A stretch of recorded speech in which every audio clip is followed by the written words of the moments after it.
లోకేష్ గారి రెక్కల కష్టం మీద చంద్రబాబు నాయుడు గారు అహోరాత్రులు అవమానాలు జైళ్ళకు పోయి అధికారం తీసుకొని వస్తే కొంతమంది ఎమ్మెల్యేలు లేక కొంతమంది ఇన్ఛార్జీలని పేర్లు చెప్పుకొని కార్యకర్తల దగ్గర 2 లక్షలు 3 లక్షలు 5 లక్షలు లంచాలు తీసుకొని మనం బియ్యం డీలర్షిప్లు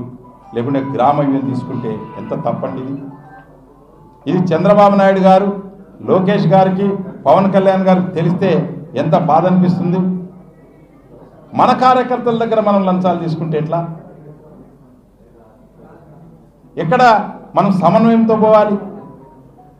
ఏ లీడర్ ఎట్లా పనిచేసినాడు ఏ కార్యకర్త ఎట్లా పనిచేశాడు పనిచేసిన కార్యకర్తకి